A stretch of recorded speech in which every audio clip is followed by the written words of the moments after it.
It was widely believed that the first case was on December 8th. It was believed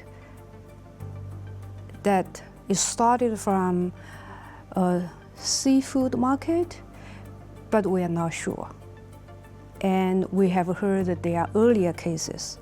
But anyhow, in December, the medical care people already know about that. They are fully equipped for treating the patients. But the government took a long time to inform the public. And that wasted a very, very important period of time. Yeah, that's the Chinese government's official numbers, and they're updating the number every day. But this number, we noticed before 20th this month, the number stayed for 1 week, didn't change. And suddenly the number changed because the policy changed. They give the permission to increase the number. I think it's from the top. And then you can see the number of the infected people and the number of deaths increased and proportionally. It's like a well-designed increase. So we believe that real situation is much, much worse, and the infected people and the number of deaths should be multiple numbers than the official number. Just why is the Wuhan coronavirus outbreak almost certainly far worse than officially reported by Chinese authorities? It's remarkable that in the 24 hours since we filmed this episode, the official numbers of infected Chinese jumped more than 60%. How does this growing humanitarian catastrophe reflect broader systemic issues surrounding the Communist Party's rule? And why are donations of medical supplies from outside China being restricted? This is American Thought Leaders, and I'm Yanya Kellick. In this episode, we'll sit down with Heng He, a senior political analyst focusing on China and the Chinese Communist Party for the Epoch Times and NTD Television. We also talked to Dana Cheng, vice president of the Epoch Times and head of its China section. When it comes to the Wuhan coronavirus, things are changing quickly. This interview was filmed on Monday, January 27th. Dana Cheng, so great to have you on American Thought Leaders. Thank you for inviting me. So this has been a long time coming. You're one of the founders of the Epoch Times. But Dana, you have a really deep insight into the Chinese reality. And I know, and you've been studying the Wuhan coronavirus, and it manifests as this pneumonia, pretty carefully as soon as the information started coming out. What do you see happening on the ground? I grew up in Wuhan, so it's very dear to me, and I love Wuhan, and it's heartbroken to see what's going on there. When the Wuhan virus first broke out, we started to cover that. Epoch Times started to cover it. In Chinese media in China, everything had to follow the central government's directives. So there were no serious report on that. In fact, ordinary people started to post information about Wuhan virus on social media. On January 1st, 8 people were arrested for posting such information, including 1 doctor. They were just trying to spread information and alert people, especially the doctor, and he felt that's his responsibility. Instead, they were arrested.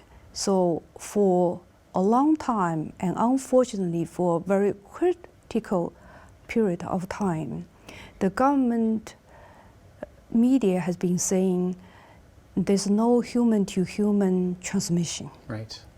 Yeah. Or later on said very limited human-to-human transmission. And so people were not prepared for the reality. In fact, there are different people traveling from Wuhan to different parts of the world, to different countries, and international community found out the virus. So it's confirmed in Taiwan, Thailand, Japan, and later on in United States. So international community and medical doctors start to look at it. This is not right, because if there are that many cases outside China, inside China, that the base will be huge. So actually, for a period of time, there was a joke on the social media say this is a patriot virus because it only export outside China. It doesn't even export outside Wuhan. Under the international pressure, Beijing sent experts to Wuhan to investigate, but actually it's a kind of a official word. It's a kind of a, like use expert to carry official voice. Okay, the situation is very serious. This is a human-to-human transmission, and everyone need to, protect themselves.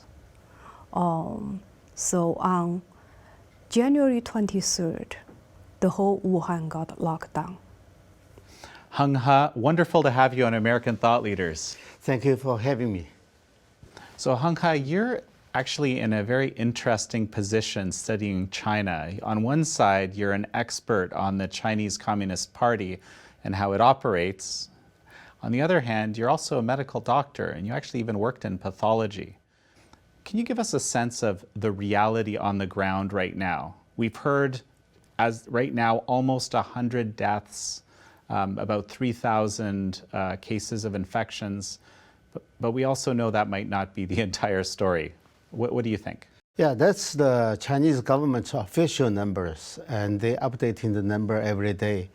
But this number, we noticed before 20th this month, the number stayed for 1 week, didn't change. And suddenly the number changed because the policy changed.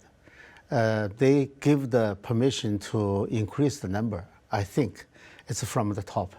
And then you can see the number of the infected people and the number of deaths increased, and proportionally. It's like a well-designed increase.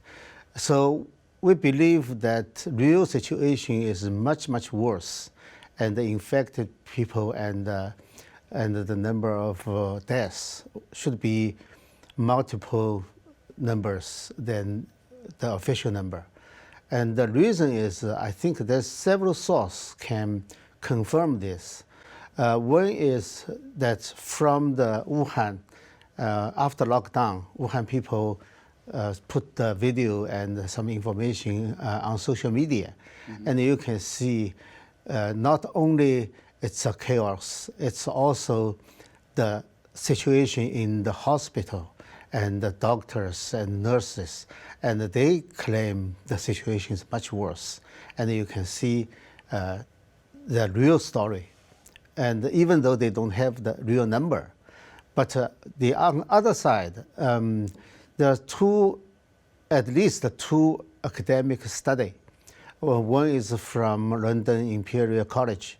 Another is 3 different universities joined together. They set up a model.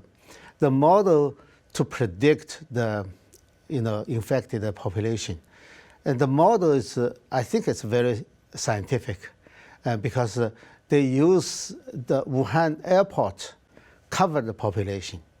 And then they use the overseas infected and confirm the patient number. Okay. And then they use the number of past 2 months. The overseas other countries received passengers from Wuhan airport. Right. So it's very predictable how many population in Wuhan can be infected. So this number adjusted according to the new numbers of overseas infected person. According to these 2 data, it should be the infected population in Wuhan is at the level of 100,000. it's a very high number. But this number fit the doctors in Wuhan put on the social media. They claim the infected people is also at the level of 100,000.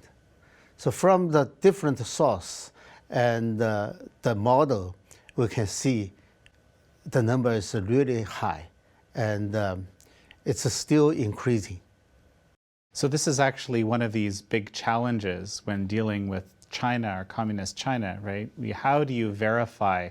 We've seen these videos, but we don't know exactly what the video is about. We've seen posts that are on social media, then they disappear very quickly. We don't know if it's true or not. How do we deal with this even in this kind of a setting? First, I think we should consider who has the motive to lie. So far, why nobody believes Chinese government's numbers? Because they lie all the time. We just compare the recent SARS, 2003, and we know from the beginning the Chinese government cover up the numbers until one day a doctor in a Chinese military hospital, Jiang Yanyong, claimed only in his hospital the number already passed what the government claimed the whole patient number. So after that, the world realized the situation is much worse than the Chinese government claimed. And Dana, trace this for me a little bit. You know, from what we know, from what you've learned, how much earlier does the virus exist? It is already being transmitted before. What do we know now? Yeah. It was widely believed that the first case was on December 8th. It was believed that it started from a seafood market, but we are not sure. And we have heard that there are earlier cases. But anyhow, in December, the medical care people already know about that. They are fully equipped for treating the patients. But the government took a long time to inform the public. And that wasted a very, very important period of time. Right, so the distance between December 8th and January 23rd, that's a huge number of days. Right. Actually, 5 days before the city was locked down, there was a big potluck banquet that involved 40,000 families. That's 130,000 people. And imagine, it's a potluck party. Imagine how intensely that environment would be if there are some people that are infected. So that's how far away from, like, people are totally unprepared for that. That's 5 days before the lockdown. At the beginning, they claim all the patients from the one seafood and the wild animal market. Right. And they said most of the patients came from, has contact with people or they directly visit this market. But now they have published a scientific paper, and the paper claimed the first patient was December 1st. And December 1st, this patient has nothing to do with the seafood market. Right. That means from the beginning, the government information was wrong. And also, they tried to cover up. On January 1st, they arrested 8 people. They said that they spread false information. But turned out those 8 people spread real information. And it was government information was wrong. And also, the social media, the information came from different places and different people, different group. They have no reason to collaborate, to lie about the situation. They don't have the motive and they don't have the way to do it. And everybody, you can see the social media, everybody claim what he saw and he experienced, not what the statistics or the collected information. So we should believe what the people personal experience instead of government. So from what we know, why did it take them, the Chinese Communist Party or the government, so long to publicize this as a real threat?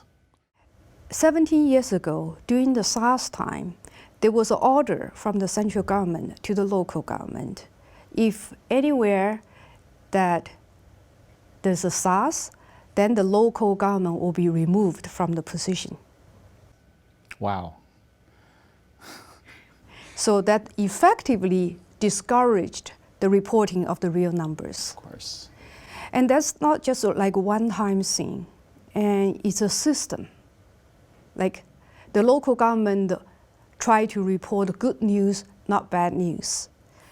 And they try to please the top, not the people, because they are not elected by people. They are appointed by people above them.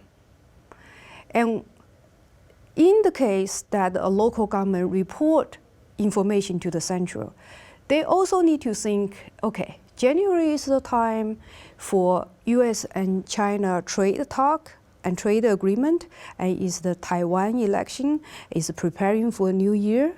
So they don't like bad news. So understanding the way the China and the Communist Party operate, it takes a long time for them to report the news that make them lose face. So even in these situations where there's a real crisis? If not because it cannot be controlled anymore, and they have to report, there will be more delay. What do you think, based on what you saw, I guess you mentioned SARS, 17 years ago, does it look like the Chinese Communist Party has learned anything from that event and what's being applied today? During the SARS time, actually Epoch Times reported the SARS before many media, other media. Yeah, if not because of a brave doctor in Beijing that sent information to American media, it will be covered for a long time. Yeah. So what do you think the government is responding differently today? No, not really. Well, people will say, okay, it's the lockdown. It's the lockdown. It seems like, there are different procedures in it. But in terms of covering the real situation, alert the public, and publish the real number of infected people, it's still not quite close to the reality. Well, right. So that's interesting, right? We're seeing all these official numbers. We've covered those official numbers ourselves, but we also know that the likelihood that that's actually the truth is almost zero, right? And is there any way for us to know the reality over there right now? A few days ago, right now the government official number is 2,887 people infected and 82 deaths. But we know from different sources on the social media that healthcare people, doctors and nurses, have been recording the video and alert the public that the real number of people have been infected should be around 100,000 in Wuhan. So that's a huge difference. And how can we verify? Because that's we need to be able to do that, but this seems so difficult in the Chinese context. Well, that's a good question. Actually, today, the deputy governor had a press conference, and he said the government is going to prepare for 100,000 beds in different hospitals in a way that confirmed the number 100,000. That was published by state media. And in 2 hours, they start to delete that on the internet. Fascinating. Yeah, because it doesn't match with what they said before. So, it sounds like this is so controlled from the top down, but obviously, there's, mistakes being made or competing narratives. What does that mean even? Oh, you can never really lie all the way and all around, yeah. So it's really heartbroken to see so many people suffer, and especially the mayor and admit that 5 million people have escaped Wuhan before the lockdown. Right. Yeah, so that means they are everywhere. And they suffer a lot because Wuhan is locked down, they cannot go back. And in different parts of the country, they have been discriminated. And right, for obvious reasons. Yes. And also, the government also claim they have hid the information. The recent interview by the CCTV with Wuhan mayor, and he actually said that people blame them not give the information on time. And he said, as a local government, we have to follow the law, and we have to get the permission to release the information. And he specifically said after 20th, when the State Council decided that we can release the information, decision should be made in the local, so we have more freedom to release the information. This is what he said. That means before 20th, all the information was calculated or intentionally released by the political reason, right, not the scientific reason. Right. And we still cannot trust after 20th.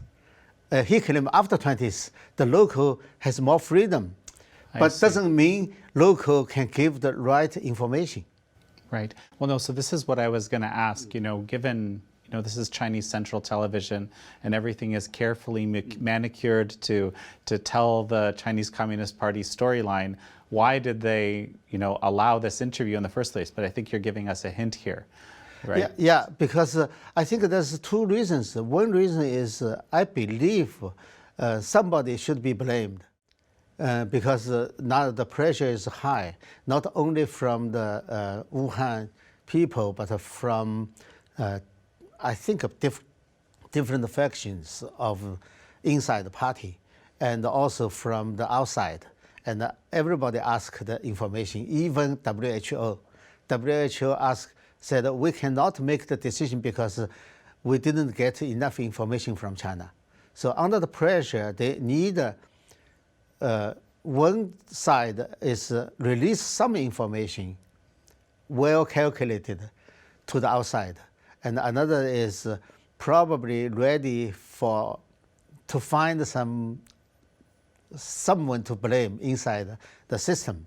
So I think for the mayor of Wuhan, maybe he wants to say something. It's not we are not the one to be blamed. I think that's the reason. Yeah.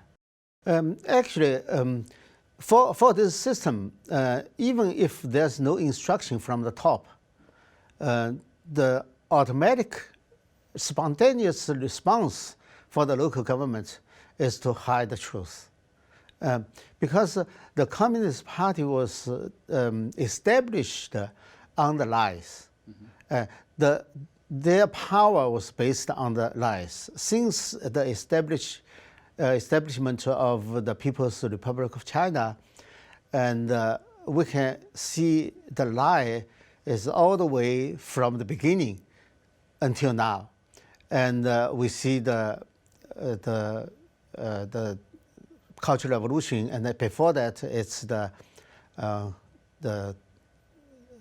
Great Jump Forward. Right, the Great Leap Forward. Great Leap Forward. Great Leap Forward, at the time, you see all the production was, the number was fake. none of them are true. And afterwards, we see lots of examples. And actually, even if there's an order from the top, said from now on, from today on, everybody should tell the truth. I would say the whole system and every individual official, they wouldn't know how to tell the truth. They were trained this way. They practice this way.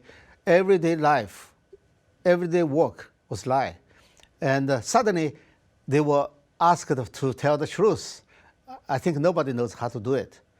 And this is the system we are dealing with. That's why we cannot trust the Chinese Communist Party's any data or information. This seems to me like a sort of central theme to what you're talking about is this lack of true information or deliberate misinformation or disinformation. And we've talked before on this program about how it's this is actually a kind of a structural thing to the Communist Party. Can you speak to that a little bit? Communist Party depend on lies to to keep their power. Social stability is their number one concern.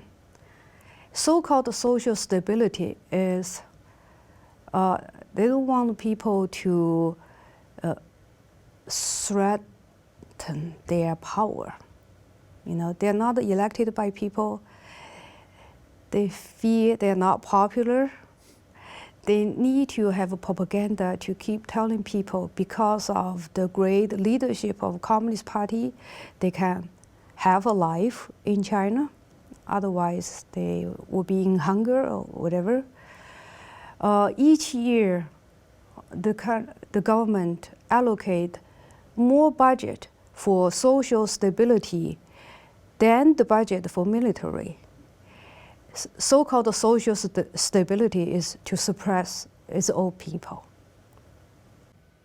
And so what exactly are they suppressing? If you say something they don't like, they can arrest you. How much has been spent on monitoring people? That's just one thing. Yeah. Right. Yeah. Their social, like a credit system.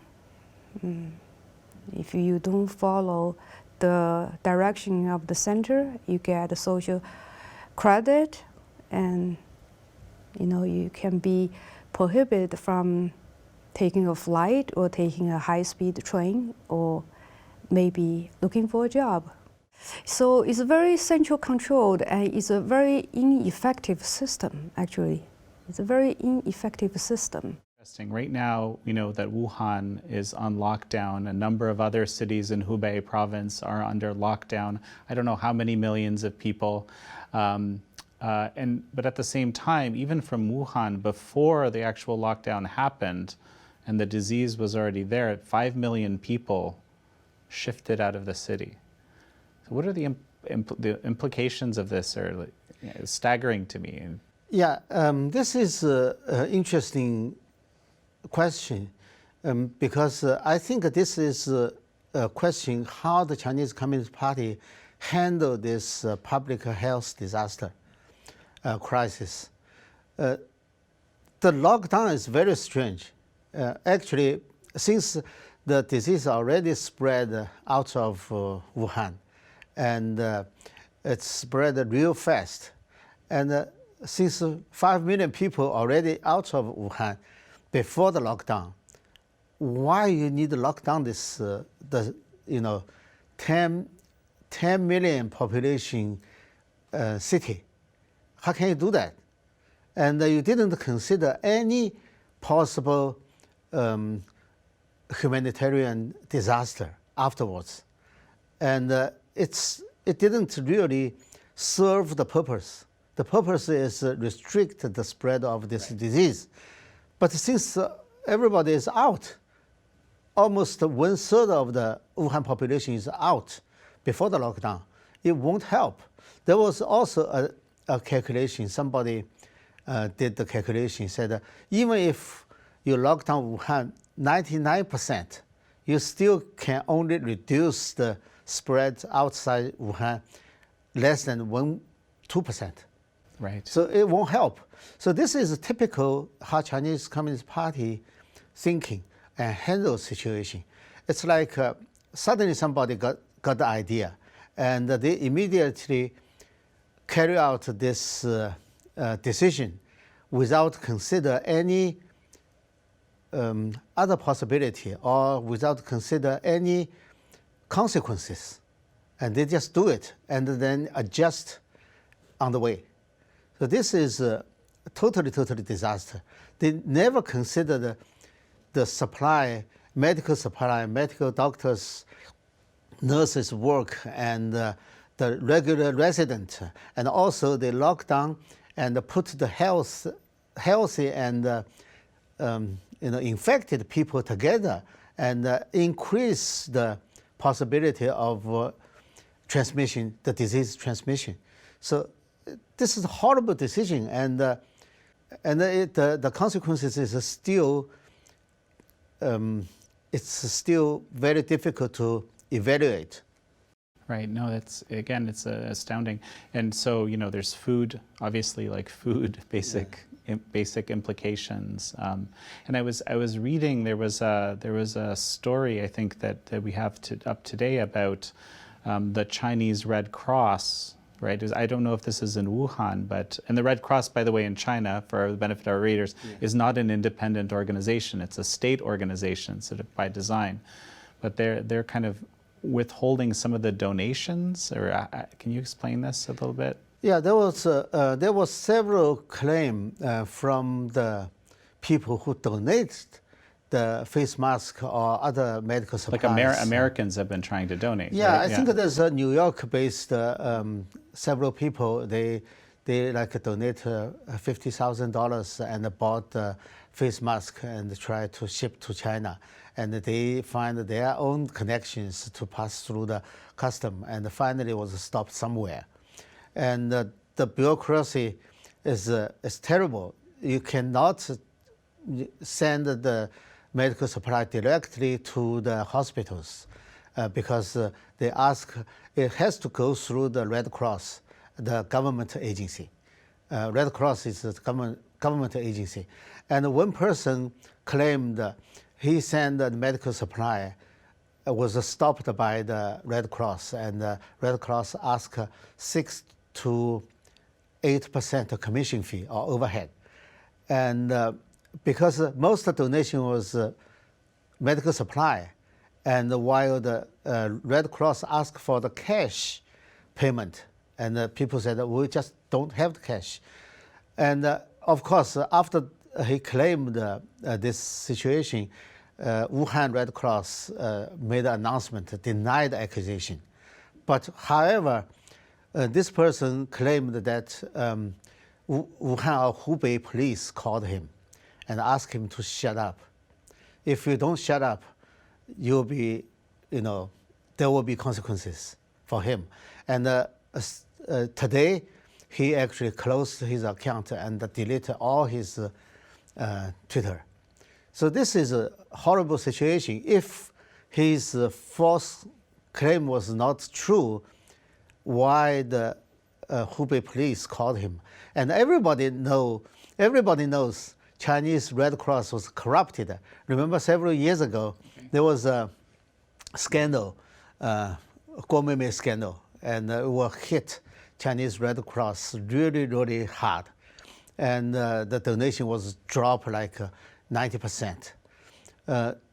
They're corrupted because they're Chinese government agency, and every Chinese government agency is corrupted.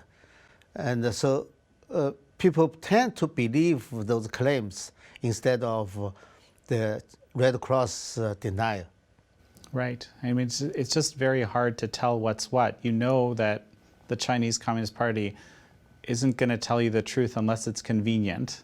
Yeah. And at the same time, you don't know what's true. And this is actually very interesting. The Red Cross, typically, civil society, this is nonprofit all over the world, but in China, it's a government organization. How does this grassroots organizing or civil society work in China even? Yeah, that's why the Wuhan crisis will getting worse, because in China the civil society doesn't exist. Chinese government the CCP want to erase all the grassroots organizations, and they did since 1949, and there were no civil society in China. And recently they have some NGOs, but the NGO must register under some government agency. Okay. The one reason when natural disaster or the health crisis happen, and the Chinese government doesn't want people to organize their own organizations to help, because Chinese CCP will consider those organizations as a threat, as a, at least as a competitor to take the credit from the CCP, because the CCP wants to take all the credit, but not the blames, all the credit. And as a competitor and as an enemy. So usually if one organization is big enough to do their own work, the Chinese government will outlaw this organization. And that's why all the donations must go through the Red Cross, because they don't want any individual organization to take the credit. And yesterday I saw some people deliver the medical supply directly to the hospitals because they are local people. They know where to contact who can give them, but for the foreign government or the bigger company or big organization, it's hard to do this. But as a small local people, they can do that. Well, it's fascinating. Yeah. So, you mentioned the WHO recently, and this is something that's been biting at my, worrying me, a lot. And I understand that the WHO doesn't treat Taiwan as a separate entity from China, right? And I can't comprehend what the implications of that are, given the situation in China with the coronavirus now. Can you speak to that a little bit? China tried to get Taiwan out of all the world organizations, international organizations. Right. And the WHO is a typical, because WHO deals with disease, and disease has no political border. Right. So it's very difficult for Taiwan to survive without the information. Taiwan cannot directly get information from WHO and cannot submit Taiwan's information to WHO. So this is too political. I think under the pressure of CCP, but not only under the pressure, WHO now become actually the tool of, more or less, tool of CCP. In 2003, during SARS outbreak, the WHO all sent some people, delegation to China, and praised Chinese government's effort to deal with SARS at the time. Actually, it was a total disaster. And several days ago, WHO also praised the Chinese government's effort to deal with this Wuhan pneumonia. This is very strange.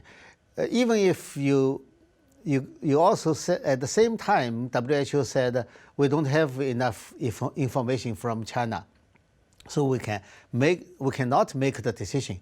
But at the same time, praise Chinese government did a good job. So this encouraged Chinese government to lie, to put the pressure on Taiwan instead of helping Taiwan people. So this is not only WHO, it's in all the international organizations. But this, because now it's important to help Taiwan people to prevent getting this Wuhan pneumonia spread in Taiwan. And also Taiwan has a very strong medical and the medical knowledges and personnel can help China. But it should, I think the international community should welcome Taiwan to some organization like that, WHO, to reduce the empty part of this world monitor system, surveillance, the infectious disease monitor system. Now Taiwan is like an empty spot there, and it's not good for Taiwan. It's not good for China. It's not good for the world. Right. Yeah. Yeah. That's it. It's just that situation really astounds me. What do you make of it? And so we have seen in various of the reports in the U.S. and in the free world, let's say, okay, China's doing a good job with this. Look at how efficient the response is and this kind of thing. And there's these reports of hospitals being built in, I don't know, it's supposed to be in a week or 2 weeks. I can't remember the exact numbers, but some astounding amount of time to deal with this. How do you read those reports? This is a typical how CCP handle the crisis. They can easily build a huge building with 10,000 beds. It's easy. That's how they deal with crisis. But if you think about it, if they put half or 1/3 of the effort when before the outbreak, right after the Wuhan government make an announcement of the disease, they still have enough time to restrict the spread of the disease, but they didn't do anything. And then when the situation out of hand, they started to do this milestone work, can build a hospital in 1 week. It's useless. If they can do some effort, for example, to open information, free information, let the free information to the public, and lots of people can get early alert and be cautious and protect themselves. That won't be necessary to build the hospital. So that's why I haven't seen Chinese government deal with such a complicated situation successfully before, because after earthquake, they send a troop, POA, People's Republic. Right, we remember years back. Revolution Army, People's Liberation Army to the earthquake area, and actually they didn't help anything because the earthquake already happened, and they just afterquake and they can do something, and SARS actually it didn't really contain. It disappeared by itself after June, July, and when the weather gets warm, probably it disappeared automatically. It's not really Chinese government effort, and this time, I think it's the first time to test the Chinese government's ability to handle such a complicated situation, and you can call it a natural disaster. But so far, I think it's failed. And the lockdown is not the way to deal with it. And of course, lockdown, such a big city can only be done by Chinese government and not anywhere else. I don't think that in the world other government can do that. And I think this is a test to not Chinese government, but also the Chinese leader, including Xi Jinping. Now they set up a leadership group and put Li Keqiang in charge. Right. I remember that. Yeah, Yeah. put Li Keqiang in charge. And this is way too late. And even if it's not too late, I still doubt they can handle this correctly because their system was not trained to do that. They have two sides to handle the crisis. One side is suppress the media, suppress the public information, suppress the internet. And another side is creative to make stories, how great the CCP is, how great the CCP handle the situation is, but not really how they handle the situation. And their weakness, that's their strong part. And their weakness is controlling the information, basically. Yeah, That's what you controlling mean, the right. information is Right. their strong part, and Right. they're still doing it. And also showcase of this their rescue ability, but it's for show. It's not a real ability. You look at the bad situation, the chaos in Wuhan and other cities, you will tell how they handle the situation. They don't know how to handle it. There's no mechanism inside the party system to handle such situation. Oh, fascinating. So, I remember when I saw Li Keqiang, the premier, being given being put in charge, right? I remember thinking, wow, so now this is where the responsibility is going to be if this goes south. Is that the idea? They're just sort of assigning the blame. I would love to hear what that means, from your perspective, having watched the Communist Party so closely over the years. Yeah, since when the Wuhan mayor claimed they didn't have the permission to release the information, right. That means the permission is not from Wuhan, not from Hubei province. It means central.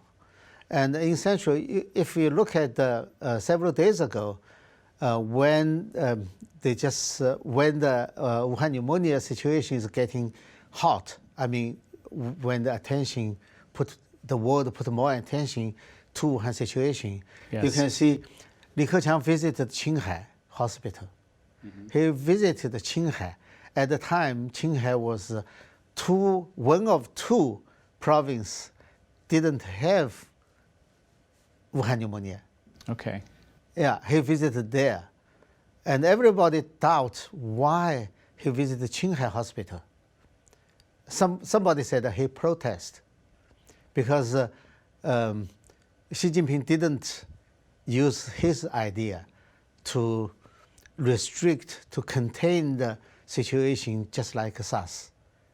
That we cannot confirm that, but it's very strange he visited Qinghai, and now he's the leader of this leadership group, right, to handle the situation. So this is basically this kind of insider baseball of what happens in the Communist Party, how the leaders, communicate their displeasure and. But actually, from outside, I don't think the world should really tell who is responsible, because the Communist Party as a whole, they make the decision, and they should take the consequences, not the individual. This person should be responsible, that person should be responsible. This is the Chinese Communist Party. I don't think anybody else sit in that position can do anything else with this system. So it's structural, basically. Yeah, that's what you're saying. Yeah. Fascinating. So there's also one of the Wuhan officials, I can't remember right now who, but he said that they're preparing a hospital of 100,000 beds or something like this. Do you know what I'm talking about? This is suggesting, again, a much greater scale of preparation than the official numbers. Yeah, that's I heard today actually. They build a hospital with the 100,000. Hundreds of the beds. Yeah. I think they can do that, but the thing is, actually, if they really want to do that, there should be a lot of existing buildings they can use. Because now it's empty. I don't think anybody will visited Wuhan at the time to find a hotel to stay, right? So the hotel, even the government buildings, should be easy to empty and to like sports arena or something like that, can be easily set up 10,000 beds and for the emergency. You don't have to build a new hospital. So build a new hospital is not really for this purpose. It's for propaganda purpose. So people will think, wow, they are doing great. But actually, they can do it much cheaper and faster in other way. But they want to build this to show the world how great they are to handle the situation. So this is a part of the propaganda. Fascinating. Just, I mean, it's almost hard to believe that things could work this way, right? Yeah. Let's jump a little bit to kind of the nature of the virus. I mean, one of the things that I've been reading, and again, you can kind of know this a lot better than I do, but is that there's there's little variation between in the virus between different people who have it when they've been doing the DNA sequencing. Do I have that correct? Less than might be expected, right? Did I read that right? Yeah. Actually, they published the paper, Chinese doctors published a paper in Lancet. I think they claimed very little difference. There's no difference, almost identical. Right. From different patient from different place. I think probably this is the second generation human-to-human transmission, and it hasn't changed. But it indicates probably the source is only one, not multi-source implication. And there's also, this article also claimed probably the seafood and the wild animal market was not original source. Right. And that makes sense because as we discussed before, there's a lot of doubt about the original source from this market. And I think there's also some rumor about the Wuhan P4 virus lab. Right. So this is one of the, I've seen this published in a few places now. Mm-hmm. So just for the benefit of our audience, Wuhan has the only level 4, so highest level, worst pathogens biolab in the nation of China. And there were even some concerns that this wasn't a reliably sealed facility, that things could escape from there. So this is, of course, this is all in the realm of rumor right now. Yeah. But what do you make of this? Yeah, I'm not a person, I'm not a fan of the conspiracy theory. Yeah. But when I did the first program, one of my audience emailed me and claimed that there were rumors about the bioweapon. I don't believe that's a bioweapon thing, but there's something suspicious about this lab. There were several issues I think we should consider. One is when the France scientists tried to help China to establish this, it's called the Wuhan Institute of Virology. Right. This highest level is biosafety level 4. And the French people said that we should build this one. And the Chinese government insisted that it should be built by a Chinese company. Okay. So finally, it's a Chinese company. It's a state-owned company built. And we know there should be lots of corruption during building this. It's 44 million American dollars. So there should be any construction in China, there's always some corruption. And you think about just the new carrier was found lots of problem, like a corruption problem built.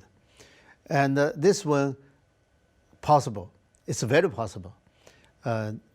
Some build, not as strong or standard as the French standard. Right. So there should be one problem. Another problem is they did publish the paper to study the virus and also the bat coronavirus. Right. They studied this, and this is another problem. And another suspicious thing is this is the most, they have most trained scientists in this facility.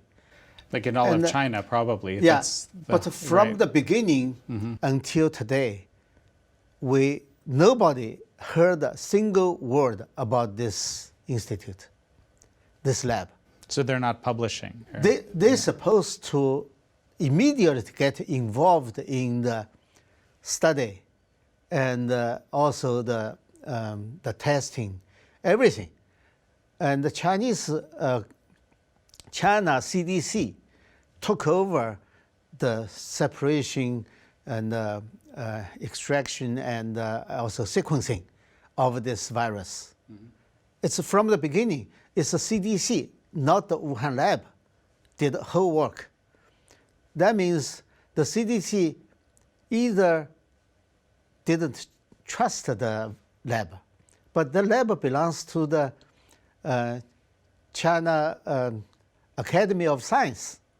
That's the top scientist facility. Right. Why you don't trust them? You want to take over. You know, the CDC took over everything. So the sequencing was done by CDC, not by the Wuhan lab. That's still, I'm not really the conspiracy theory fan, but I still think there's some weird thing happened there. And otherwise, the CDC at least will work with the lab, right? They have everything and they have the facility. Why doesn't nobody heard this lab? So it's basically the highest level lab with the best scientists, with studying very close to the virus. That is it completely excluded from any work on it at all? Yes. Yeah, that does sound bizarre to me. Yeah. Yeah. Has anyone asked them why? I saw they complained. One of probably on the social media, one person said, they even don't let us touch. They took over immediately. That means somebody already think of something. So, you know, based on what we've seen in the past, I guess with SARS, I guess the earthquake response is a little bit analogous, except that there's, you know, it's kind of a one-time event. There's a response, and then there isn't this kind of transmission element and everything else. What would you expect will happen going forward? I mean, given what you've seen in the past, how the system works. I think the lockdown will expand to other cities because according to the model, it's not peak yet. They will peak probably in February, sometimes February. So probably more cities and more even provinces will lock down. We heard today Beijing and Tianjin already stopped cross-province transportation, not transportation. Right. It's public transportation. Right. Yeah, already stopped. So it could be getting worse, the situation getting worse.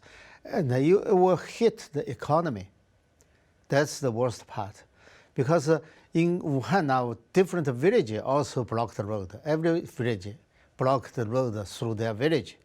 So the transportation will be very difficult inside Hubei province and also other provinces. And the economy, modern society, it's not like ancient village. You can survive 1 year or 2 years or even 10 years without communicating with outside. But now the modern society, even the manufacturer, their supply won't last 1 month. Nobody can last 1 month. Usually in the United States, the supplies usually is less than 1 week. And in China, because of the trade war, probably they store more supplies than before, but still not enough for 1 month. And if the situation don't get improved, doesn't get improved in the next several weeks, that will be much, much worse. So I couldn't see any improvement, especially humanitarian disaster. It will be getting much worse. You see, Wuhan people, when they escape from Wuhan and to the other place, to other country, they will be much better because they set up the quarantine area and put them there. But in China, when they escape to other cities, and they didn't arrange any place for them to stay. They just won't let them to stay in this city or in this hotel, and they don't care where they go. And inside Wuhan, when locked down, they stopped all the transportation inside the city. And the doctors cannot go to the patient cannot go to the hospital. So this is a disaster. I don't see how can CCP handle this situation. It's very, very difficult to predict. I've even heard reports of people calling to China from the U.S. This is actual people I've spoken with, and their relatives are telling them, "Hey, actually, the government's got everything under control. Don't worry." Yeah, I saw the VOA interview Chinese people in Chinese street, and they said, "Well, we trust the government." Of course, they trust the government, but the situation will change because if your life hasn't been affected, right. You can easily say that. But if you call people in Wuhan and ask them, I think most you will get is a complaint. This is the best. The Chinese government itself is the best to teach people how to see their nature. The Chinese CCP's nature. It's Chinese government's behave to teach people a lesson, and the people need time to learn the lesson. Otherwise, it's very difficult to recognize how bad the CCP is and how bad the situation is. Actually, if you think if you have relatives, you have family members live in Wuhan, what do you think? So you're saying, let me see if I understood you. You're saying that this situation will kind of expose the Chinese Communist Party for what it really is. Yeah. Is that? Yes.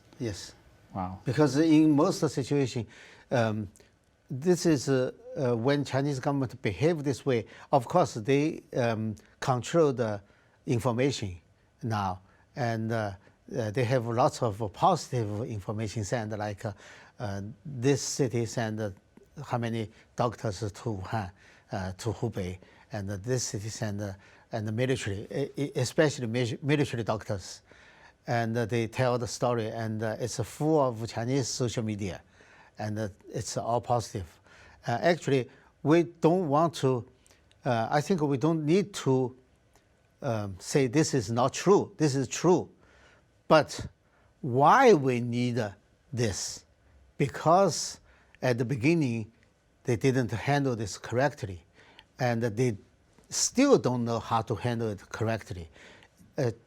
All the positive information won't help solve the situation in Hubei, in Wuhan. It won't just give people the false sense of security or something like that. Yeah, false hope, illusions, and it won't help people to raise the alert and protect themselves. So I think it's sometimes you tell the truth, it's hard to accept, but sooner or later people will realize the truth, the free information, how important the free information is. So our hearts go out to the people of China. This seems like a very, very difficult situation facing not just the Communist Party, of course, but the whole population, especially in these provinces that are clearly the hardest hit. What do you think we can do to help? There's many ways I think the first step is for us, I think we promote the free information. We ask the Chinese government to tell the truth. Actually, for Chinese people, it's also important to try to get some information from the overseas. Because even if you are in China, even if you are in Wuhan, you don't see the whole picture. And the overseas media actually try to collect all the information from different places and put together. So this is important for Chinese people to get the information. I think for overseas media, it just tell people the truth about China, what happened in China. And from different angle, people can help from their professions and from their abilities. They're capable to do this, that. I think everybody can help. The important thing is help Chinese people to get the real story of what happened in China. That's, I think, is most important. And for the prevention of those, there's so many experts. But remember, as the health, the definition of health is physically, mentally, and socially. So it's not only physically. When we talk about health, we need to think why this is happening. And when the whole society is not healthy, the disease will come. It's easily to have a bad effect on everybody. So I think we should review WHO's definition of the personal health. Well, Heng He, thank you very much. Really good to have you here. Thank you for having me.